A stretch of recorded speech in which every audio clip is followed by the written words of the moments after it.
혹시 2050 거주 불능 지구라는 책을 혹시 보신 적이 있습니까? 2050년이 되면 이 지구는 더 이상 사람이 살 수 없는 지구가 되고 말 것이다. 우리가 손을 쓰지 않고 이대로 계속 가게 되면 2050년 그리고 2100년쯤에는 이 지구에는 더 이상 사람이 살 수 없는 땅이 되고 말 것이다. 그래서 우리에게 앞으로 닥쳐올 기후 재난의 시나리오를 쓴 책입니다. 지금이 2022년이니까 2050년이면 금방 오지 않습니까? 왜 이런 기후 재난이 닥쳐오는가? 여러분, 지구 온난화 때문인데, 여러분 일각에서는 이거 온난화라고 하는 말이 이거 너무 부드러운 말이다. 그래서 이거는 잘 와닿지 않는다. 그래서 이걸 온난화라고 할 것이 아니라 가열이라고 해야 된다. 지구 가열, 히팅이라고 해야 된다. 그렇게 이야기하는 분들도 있습니다. 지구가 뜨거워지고 있습니다. 그것도 아주 빨리 뜨거워지고 있습니다. 지난 1만 년 동안에 지구의 온도가 높아지는 것이 약 4도씨 정도 높아졌다 그래요. 근데 최근 100년 동안에 온도가 1도 높아졌습니다. 지난 1만 년 동안 4도 높아졌는데 최근 100년 만에 1도 높아졌다고 하는 것은 이게 지구 온도가 높아지는 속도가 지금 얼마나 빨라진 거냐면 25배가 빨라진 겁니다. 근데 우리 생각에 25배 빨라졌나 보다 이렇게 생각하는데, 여러분 이 속도가 25배 빨라졌다고 하는 것은요 이겁니다. 100km 달리던 100km 달릴 수 있는 도로에서 2,500km로 달리고 있다, 그 얘기입니다. 그야말로 죽음의 질주를 지금 하고 있는 것입니다. 여러분 유엔 산하 기구인데 IPCC라고 있습니다. 이 IPCC는 기후 변화에 관한 정부 간 협의체라는 그런 그 국제 기구인데, 여기에서 정기적으로 수년마다 과학자들이 모여가지고 이 기후 위기에 대해서 연구한 것을 같이 토론하고 발표하고 또 정책을 협의하고 하는데, 최근에 있었던 그 회의가 2018년도에 바로 인천에서 있었던 6차 IPCC 회의입니다. 그 회의에서 중요한 결론 두 가지가 있는데, 그게 뭐냐면은 이 지구 온난화의 원인이 인간이 확실하다. 여러분 그 전까지는 이 지구 온난화의 원인이 딱 인간으로 단정하기가 좀 애매했어요. 그래서 과학자들이 이견도 있고 그랬습니다. 그래서 이게 그냥 지구가 자체적으로 지금 열이 올라가고 있는 거 아닐까, 혹은 다른 원인이지 않을까 그랬는데, 이 6차 회의에서 지구 온난화의 원인은 인간이 확실하다, 그 결론이었고요. 두 번째 결론은 뭐냐면 산업혁명 이후에 지금까지 지구의 온도가 약 1.1도 정도 지금 높아졌는데, 무슨 일을 써서라도 1.5도를 넘겨서는 안 된다. 1.5도, 원래는 이거 2도 넘겨서는 안 된다 그랬거든요. 근데 6차 회의 때 아니다, 2도는 너무 멀고 1.5도도 넘겨서도 안 된다. 그리고 2도가 넘어가게 되면 이 지구는 더 이상 회복 불가능이다. 돌이킬 수 없다 그때는. 그래서 무슨 수를 써서라도 우리가 1.5도를 넘겨서는 안 된다라는 결론이었습니다. 여러분 지금 이미 1.1도 높아졌습니다. 산업혁명 이전 시대에 비해서. 근데 이제 우리 생각에는 지구 온도 1.5도 높아지는 거 가지고 뭘 그리 호들갑이냐 이렇게 생각할 수 있습니다. 그죠? 겨우 1.5도인데요. 근데 여러분 이것을 우리의 체온으로 생각하면 제일 이해가 정확합니다. 여러분 우리 체온이 1.5도 높아지면 어떻게 됩니까? 38도 넘어가면 어떻게 돼요? 엄청 아프죠. 그런 것처럼 지구가 1.5도 높아진다고 하는 것은 이 지구라고 하는 이 시스템이 엄청나게 아픈 상황이 되는 겁니다. 그리고 1.5도보다 더 높아져가지고 2도 더 넘어가면은 이 지구는 더 이상 돌이킬 수 없습니다. 그때 가가지고 우리가 차도 일절 타지 않고 모든 화석연료 다 멈추고 해도 그때 가면 늦었어요. 그때는 이미 지구가 돌이킬 수 없이 더 뜨거워지고 더 뜨거워져가지고 결국 파국으로, 인류가 멸망하는 쪽으로 갈 수밖에 없다. 이것이 과학자들의 견해입니다. 그러면 여러분 이 지구가 왜 이렇게 뜨거워지는가? 지구 온난화, 지구 가열이 왜 이렇게 되고 있는가? 왜 그렇죠? 바로 온실가스 때문이죠. 사람들이 화석연료를 태워가지고 나오는 그 이산화탄소 혹은 메탄가스 같은 이런 온실가스가 지구 대기에 점점 많아지면서, 여러분 태양빛이 지구로 내리쬐면 태양열이 흡수될 거 아닙니까? 그러면 그 태양열이 흡수됐다가 또 빠져나가고 해야지 이게 유지가 되는 것인데, 온실가스들이 있는 바람에 태양열이 들어왔다가 못 나가고 갇히는 겁니다. 자꾸. 그러니까 지구가 점점 뜨거워진다라는 거죠. 여러분, 지금까지 1.1도 높아졌다 그러는데 지구 온도를 1.1도 높이려고 그러면은 이게 얼마만큼의 열이 있어야 되느냐? 지난 200년 동안 1초에 원자폭탄 4개가 터뜨려져야 되는 그 정도의 열이 지금 지구 안에 갇혀 있는 거예요. 그러니까 지금 어마어마하게 뜨거워진 거죠, 사실 지구가. 그래서 온도가 1.5도를 넘으면 이제 지구가 망하는 쪽으로 간다. 여러분, 이 1.5도라고 하는 이 숫자를 기억해 두시기 바랍니다. 오늘 말씀에서는요, 1.5를 기억하셔야 됩니다. 이게 앞으로 우리의 생존이 달린 숫자입니다. 1.5도. 여기를 넘겨서는 안 된다. 그 다음에 이 이산화탄소 농도는 450 ppm이 되면은 이제 더 이상 돌이킬 수 없다. 그렇게 얘기합니다. 지금 이 지구 대기에 이 이산화탄소 농도가 점점 높아지고 있거든요. 근데 이게 450 ppm까지 가면 더 이상 회복 불능이다. 그렇게 말해요. 근데 지금 415 ppm입니다. 인류 역사상 최고 수치라 그럽니다. 이 이산화탄소 농도가. 그러니까 여러분, 이제 얼마 남은 겁니까? 온도는 지금 몇 도 남은 거예요? 1.5도 넘기면 안 되는데 지금 1.1도니까 0.4도 남은 거고, 이산화탄소 농도는요 450 ppm 넘기면 안 되는데 지금 415 ppm이니까 35 ppm 남은 거예요. 여러분, 오늘 두 개의 숫자 기억하세요. 1.5도, 그 다음에 450 ppm. 이거 기억하세요. 자, 근데 우리가 이렇게 지금 손 쓰지 않고 이대로 계속하면은요 2030년이면 금방이잖아요. 2030년쯤 되면은 지구 온도를 1.5도까지 증가시키는 이산화탄소가 배출될 것이다. 그렇게 봐요. 그러면은 그 조금 뒤에 2040년이 되면 1.5도를 넘길 것이다. 그렇게 전망하고 있습니다. 지금 바로 코앞에 와 있습니다, 여러분. 이게.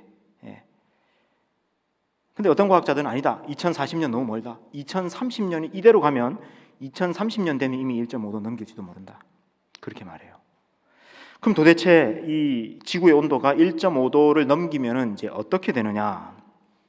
한마디로 말하면요, 지금과 같은 인류 문명이 생존할 수 없게 됩니다. 여러분, 지금 이 인류 문명은요, 지금 지구 온도에 맞게 발전되어 왔습니다. 근데 이거보다 더 높아지잖아요. 그러면 지금의 문명이 존재할 수 없게 되고 마는 것입니다. 이렇게 지구가 뜨거워지면 어떻게 되느냐? 좀 더 구체적으로 살펴보죠. 극단적인 날씨, 극단적인 기후가 많이 나타납니다. 폭염이 나타나는데요. 여러분, 여름에 폭염이, 지금은 뭐 폭염이라고 해도 에어컨 좀 더 틀면 되지, 선풍기 좀 더 쐬면 되지, 그러십잖아요. 근데 이 기후위기 1.5도, 2도 더 넘기고 나서 나타나는 폭염은요, 살인적인 폭염입니다. 사람이 살아갈 수 없을 만큼 뜨거운 그런 폭염이 나타난다고 합니다. 폭염뿐만이 아니라 또 겨울에는요, 극심한 한파가 또 나타납니다. 여러분, 작년에 미국 텍사스에 찾아왔던 한파 혹시 뉴스로 보셨습니까? 여러분, 텍사스는 미국 남부 지역이기 때문에 한겨울에도 영상 10도 밑으로 잘 안 떨어지는 곳이랍니다, 원래. 근데 작년에 이 텍사스에 영하 18도까지 떨어졌어요.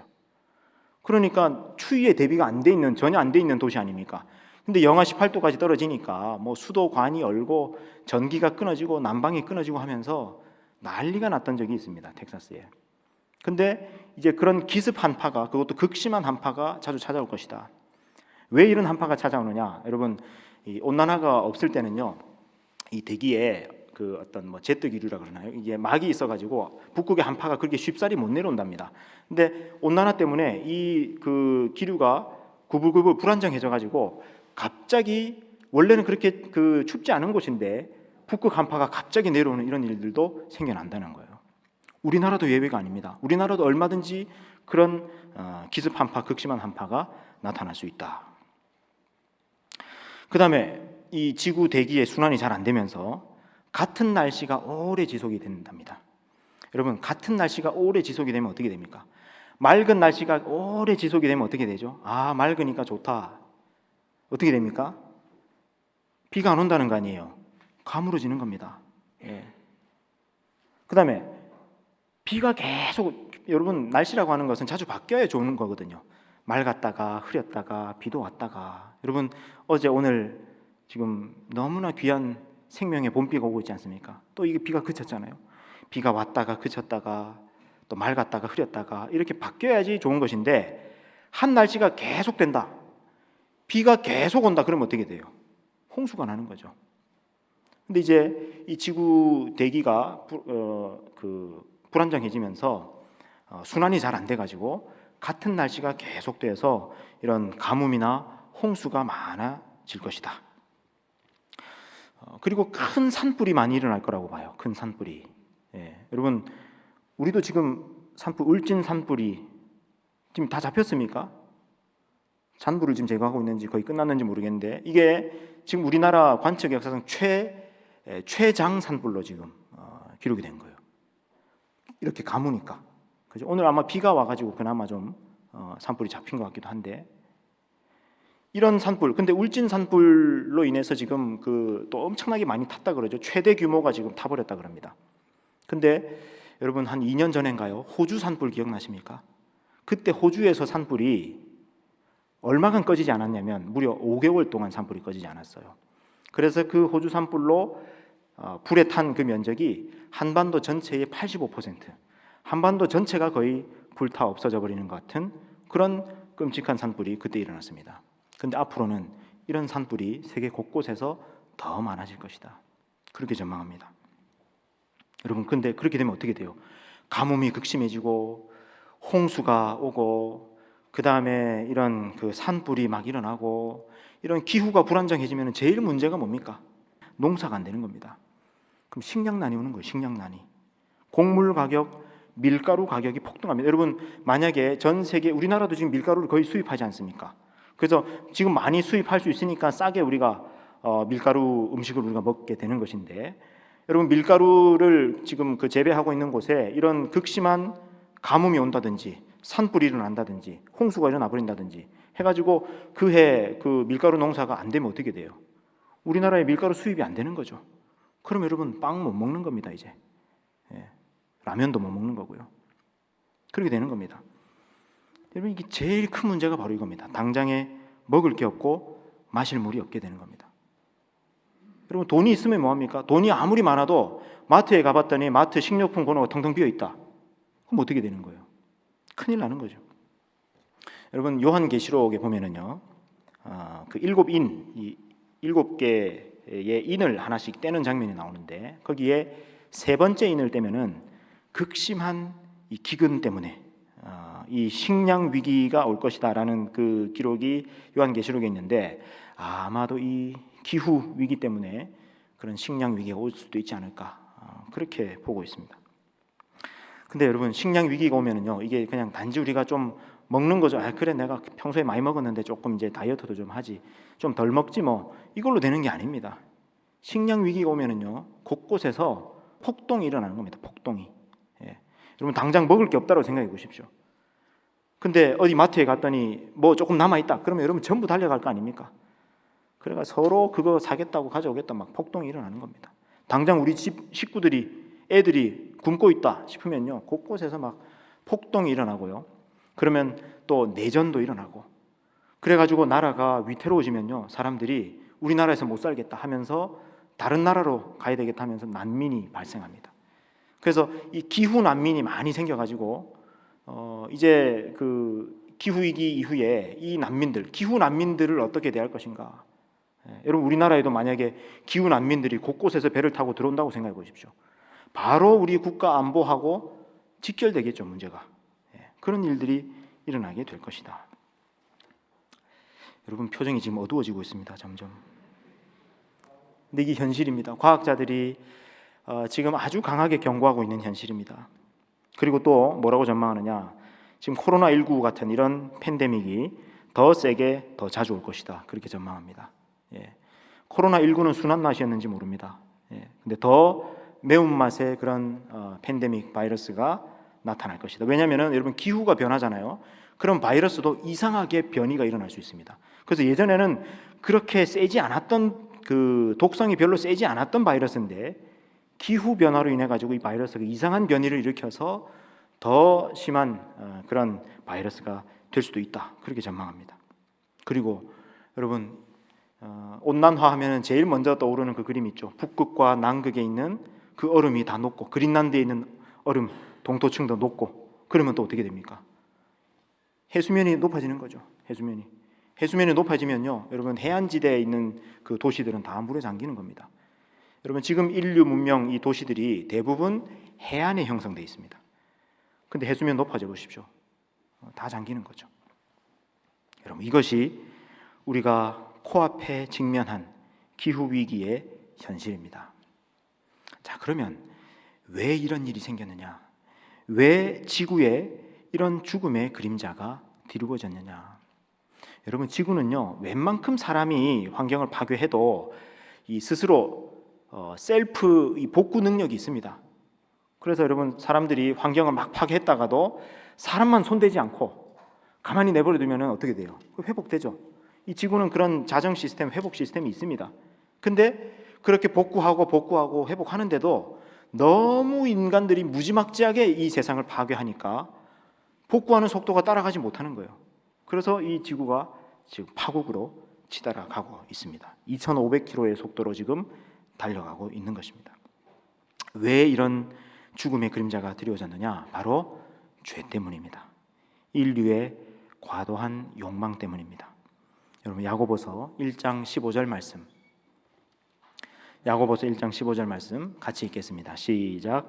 욕심이 잉태한즉 죄를 낳고 죄가 장성한즉 사망을 낳느니라. 아멘. 여러분 이건 언제나 진리입니다. 욕심이 잉태되면요 반드시 죄가 태어납니다. 그리고 그 죄가 태어나가지고 자꾸 자라가지고 결국에 어떻게 되느냐? 사망을 낳게 되고 만다. 여러분 이 죄라는 것이 조금 추상적인 단어일 수 있습니다. 잘 안 와닿을 수 있어요. 근데 이 죄를 좀 더 구체적인 표현으로 하면요, 죄는 자기 중심성이에요. 지독한 자기 중심성, 이게 죄입니다. 욕심이 잉태되면요 자기 중심성이 극대로 커져갑니다. 그리고 마침내 사망으로 치닫게 되는 것. 이게 우리 개인을 봐도 그렇고 이게 지구라고 하는 전체 시스템을 봐도 그렇습니다. 여러분 최근 이 산업혁명 이후에 한 200년 동안 우리 인류가 얼마나 많이 우리의 욕망을, 거의 욕망이 끝도 없을 만큼 더 많이, 더 크게, 더 빨리, 더 편하게 하면서 끊임없이 더를 추구하면서 지금 200년간 달려오지 않았습니까? 그 우리의 욕심 때문에, 우리의 죄 때문에 기후위기라고 하는 이 사망을 낳게 된 겁니다. 본래 하나님이 처음 만드신 세상은 너무 아름다운 세상, 너무 완벽한 세상이었습니다. 창세기 1장 31절 말씀입니다. 함께 읽습니다. 시작. 하나님이 지으신 그 모든 것을 보시니 보시기에 심히 좋았더라. 저녁이 되고 아침이 되니 이는 여섯째 날이니라. 아멘. 하나님이 6일간 이 세상을 창조하십니다. 첫째 날 하나님이 빛을 창조하십니다. 빛을 창조하시고 난 이후에 하나님이 보시기에 좋았더라. 둘째 날 하나님이 물을 궁창 위의 물과 궁창 아래의 물로 나뉘게 하십니다. 그리고 하나님이 또 보시기에 좋았더라 말씀합니다. 셋째 날 물이 한 곳으로 모이고 땅이 드러납니다. 그러면서 하나님이 또 보시고는 보시기에 좋았더라. 너무 좋다, 너무 아름답다 말씀하십니다. 넷째 날 하나님이 해, 달, 별, 우주 전체를 창조하십니다. 그리고 나서 또 하나님이 말씀하십니다. 보시기에 좋았더라. 다섯째 날 이제 하나님이 바다 생명체, 해양 생명체들을 창조하십니다. 그리고 공중에 나는 새를 창조하십니다. 그리고 하나님이 또 말씀하십니다. 보시기에 좋았더라. 여섯째 날 하나님이 땅에 사는 육지 동물들, 곤충들 만드십니다. 그리고 마지막으로 사람을 만드십니다. 그리고 나서 하나님이 보시고는 심히 좋았더라. 이 창조가 완성된 거 아닙니까? 완성된 세상을 보시고 하나님이 너무 좋다, 너무 아름답다, 너무 멋지다, 너무 완벽하다 말씀하셨습니다. 여러분 우리도 가끔 그런 경우 있죠. 아직 훼손되지 않은 정말 아름다운 자연을 봤을 때 그 자연을 보고 우리가 느끼는 감정이 있죠. 와, 진짜 예쁘다, 진짜 아름답다. 그리고 어떤 경우에는 무슨 말이 안 나올 만큼 그냥 입이 떡 벌어질 만큼 그냥 그 자연 경관에 압도되는 경험이 있죠. 그게 바로 보시기에 심히 좋았더라. 하나님이 처음 만드신 세상은 그런 세상이었습니다. 하나님이 이렇게 완벽한 세상, 완벽하게 아름다운 세상을 만드시고는 사람을 만드셔서 이제 사람에게 뭘 맡기셨느냐? 이 세상을 하나님처럼 다스리고 관리하라고 그 일을 사람에게 맡기셨습니다. 여러분, 창세기 1장 26절 말씀 같이 읽겠습니다. 시작. 하나님이 이르시되 우리의 형상을 따라 우리의 모양대로 우리가 사람을 만들고 그들로 바다의 물고기와 하늘의 새와 가축과 온 땅과 땅에 기는 모든 것을 다스리게 하자 하시고. 아멘. 자, 여러분 보세요. 잠깐 띄워주십시오. 여러분, 하나님이 사람을 하나님의 형상으로 만드셨다. 하나님 형상으로 만드셨다는 것은요, 쉽게 말하면은 하나님 닮은 존재로 만드셨다는 거예요. 하나님이 이 세상의 왕이시죠. 이 세상의 통치자이시죠. 온 우주를 창조하신 분이시죠. 그런 하나님을 닮은 존재로 우리를 만드셨다. 그래가지고 뭘 하도록 하셨다는 겁니까? 끝에 보니까 이 모든 세상을 다스리게 하자. 여러분, 이 다스림이라고 하는 행동은 누가 하는 행동입니까? 다스림. 다스리는 것은 누가 하는 거예요? 왕이 하는 거죠. 왕. 그러니까 사람을 하나님의 형상으로 만들어서 다스리게 하셨다는 것은 무슨 뜻입니까? 사람을 왕적인 존재로 만드셨다. 왕인데 어떤 왕입니까? 폭군 왕이 아니라 하나님 닮은 왕으로서, 그죠? 자식을 바라보는 부모 같은 그런 왕으로서 이 모든 세상을, 이 피조 세계를 다스리라고, 관리하고 돌보고 가꾸라고 하나님께서 사람을 만드신 겁니다. 그런데 이 세상 가운데 죄가 들어오게 된 겁니다. 죄가 들어오게 돼서 그 이후로는요, 이 사람들이 이 역할을 못하는 겁니다. 하나님 형상으로서, 하나님 닮은 왕으로서 살아가지 못하고 죄가 들어옴으로써 어떻게 됐다고요? 여러분, 죄가 뭐라고요? 죄는 자기중심성. 사람은 끊임없이 욕심, 자기중심성 해가지고 이 세상을 파괴하고 망가뜨리고 고장내기 시작했습니다. 그래서 여러분, 지금 이 세상은 모든 피조 세계가 함께 탄식하고 함께 고통받는 세상이 되었습니다. 여러분, 오늘 우리가 아까 읽었던 본문 말씀, 로마서 8장 말씀을 다시 보시겠습니다. 19절 말씀 보세요. 피조물이 고대하는 바는 하나님의 아들들이 나타나는 것이니. 지금 모든 피조물들이, 우리 이 자연, 이 세계에 있는 모든 피조물들이 하나님의 아들들이 나타날 것을 고대하고 있다는 겁니다. 기다리고 있다는 겁니다. 하나님의 아들들 같은 사람들이 좀 나타나지 않는가? 예. 여러분, 저 하나님의 아들들이 뭐예요? 하나님이 에덴에서 사람을 하나님의 형상으로, 왕적인 존재로, 이 세상을 다스리는 존재로 만드셨다는 것, 그것이 바로 하나님의 아들들이죠. 그런 사람들이 좀 나타나지 않는가 하고 지금 피조물들이 탄식하면서 기다리고 있다는 거죠. 20절. 피조물이 허무한데 굴복하는 것은 자기 뜻이 아니요 오직 굴복하게 하시는 이로 말미암음이라. 이게 뭐냐면, 여러분, 에덴 동산에서 죄가 들어오게 되고, 그리고 아담과 하와가 에덴 동산에서 쫓겨나게 됨으로써 어떻게 됩니까? 땅이 저주를 받게 되죠. 그래서 그 죄로 말미암아 이 세상이 파괴되고 병들어가는, 그래서 피조물들이 허무한데 굴복하면서 탄식할 수밖에 없는 그런 세상이 되고 말았다. 21절. 그 바라는 것은 피조물도 썩어짐의 종로로 탄 데서 해방돼요. 여러분, 그래서 인간뿐만이 아니라 이 피조물도 지금 썩어짐의 종로로 타는 그런 상황에 처해지게 되었다. 피조물도 거기서 해방돼 가지고 하나님 자녀들의 영광의 자유에 이르는 것을 지금 바라고 있다. 하나님 자녀들의 영광의 자유, 그 에덴 동산이 회복된 세상, 완전히 하나님이 복구하시고 회복시키셔서 새 창조를 완성하셔서 임하게 되는 그 새 하늘과 새 땅을 모든 피조 세계도 바라고 있다. 22절 말씀, 우리 다시 한번 같이 읽겠습니다. 시작. 피조물이 다 이제까지 함께 탄식하며 함께 고통을 겪고 있는 것을 우리가 아느니라. 아멘. 여러분, 피조물들이 지금 함께 탄식하면서 고통하면서 하나님의 아들들이 나타날 것을 기다리고 있다. 천지 창조 이후 지금까지 여러분 피조 세계가 이렇게 많이 극심하게 탄식하고 고통을 호소했던 적은 없습니다. 근데 여러분 피조 세계만이 아닙니다.